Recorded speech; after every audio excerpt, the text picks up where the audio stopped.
Next is your insulator. Insulator बिल्कुल ही opposite है conductor का। कंडक्टर में करंट बहुत जाती है, आराम से जाती है, इंसुलेटर में नहीं जाती है। रेजिस्टिविटी इसकी बहुत ज्यादा है, high value of resistance, current के फ्लो को अपोज करता है। And under normal situations it opposes the movement of the electrons or the current, and this is called the insulators. These insulators are available in single element compound and provide a large value of resistance. Okay, the outermost electrons of valence shell are strongly fastened to the structure. तो जो हमने अभी बताया था आपको, ये आपका nucleus है और ये यहाँ है। तो इसमें क्या है, कंडक्टर में यहाँ एक था, ओके, और ये यहां से निकल जाता था। लेकिन यहां पे क्या है कि मान लीजिए यहां पे आपके 8 इलेक्ट्रॉन है बाहर भी, 1 2 3 4 5 6 7 8, तो ये ऑक्टेट बन गया। क्या बन गया? ऑक्टेट। तो ये जो कॉन्फ़िगरेशन होता है 8 इलेक्ट्रॉन, ऑक्टेट मतलब 8, तो 8 इलेक्ट्रॉन जो है बाहर की तरफ। तो इससे क्या हो रहा है कि बहुत ज्यादा आपको ये स्टेबल है, स्टेबल कंडीशन है। स्टेबल कंडीशन है मतलब ये यहीं रहेगा, यहीं घूमता रहेगा इसी शेल में, बहुत स्टेबल है, इसको कहीं नहीं जाना है, ठीक है। दैट मीन्स कि इसको सफिशिएंट पुल है न्यूक्लियस से, this is positive, this is negative, उसको अच्छे से खींच के रखा है, तो वो स्टेबल है, वो कहीं भागेगा नहीं। तो जो इंसुलेटर के मटेरियल होते हैं उसमें कुछ इस तरीके का कॉन्फ़िगरेशन होता है कि स्टेबल इलेक्ट्रॉनिक कॉन्फ़िगरेशन होता है। तो ये इलेक्ट्रॉन यहां से जा नहीं पाते हैं, तो फ्री इलेक्ट्रॉन अवेलेबल नहीं हो पाते हैं। तो जब इलेक्ट्रॉन बाहर नहीं रहेंगे तो इलेक्ट्रॉन फ्लो नहीं होगा, और फ्लो नहीं होगा तो करंट नहीं होगा। Okay, it works like this. So the outer most electrons और valence shell electrons are strongly fastened to the structure of the substance and there are no free electrons for conduction और flow of current. Okay, so this is the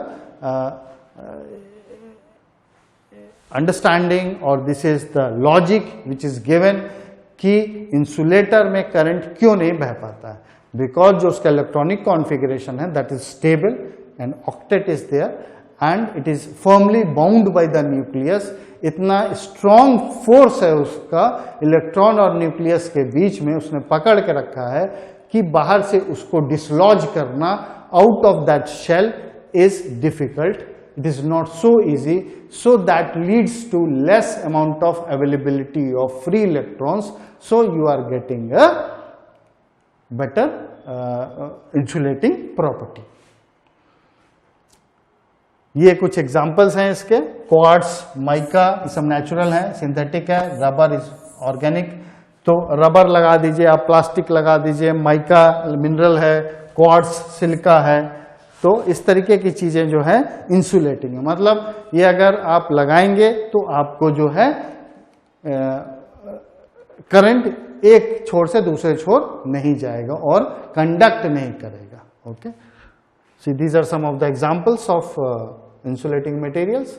rubber is very common insulator material use. Tyres are made of rubber with certain additives, but that is a different all together. जो tyre में rubber का use है that is all together different application than electrical field, but rubber हम लोग कई जगह organic base है, इसका हम लोग यूज करते हैं, प्लांट से निकालते हैं और एज एन इंसुलेटर यूज करते हैं with after adding such an additives, because जो रॉ रबर होती है वो बहुत ही ज्यादा स्टिकी होता है और उसकी लाइफ भी प्रॉब्लम है, उसको यूज करना भी मुश्किल है। So you add some chemicals into that and make it convenient for your use.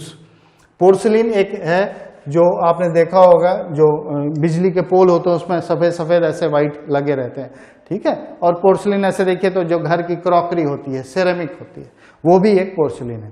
तो वो मटेरियल भी आपका जो है इंसुलेटर, लेकिन प्रॉब्लम क्या है, थोड़ा ब्रिटल है। ब्रिटल मतलब अगर गिर जाएगा, उसमें ठोकर लगेगी, उसमें कोई शॉक लगेगा तो वो चटक सकता है, ये उसका डिसएडवांटेज।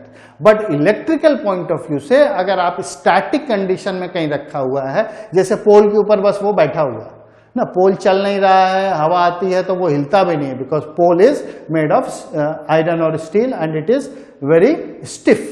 लेकिन अगर वो रोज ऐसे से हिलेगा और उसमें तार ऐसे से चलेगा तो वो टूट सकता है। ठीक है, कोई पत्थर मार दे उसमें तो टूट सकता है। तो porcelain is an insulator material used for the construction of bushing to provide insulation among different conductors. So आपका जो पोर्सिलिन है that is very well established with relatively high breakdown voltage, and it is very conveniently used, and over the years it is time tested and it is very good. Okay, so porcelain is very good as an insulating material. I told you only issue with that is that it is bit brittle. Okay, then the third category है जो in fact conductor और insulator के बीच की category है। ठीक है, आपका जो है पहले कंडक्टर आता है, उसके बाद आपका इंसुलेटर आता है, और बीच में जो है यू हैव सेमीकंडक्टर।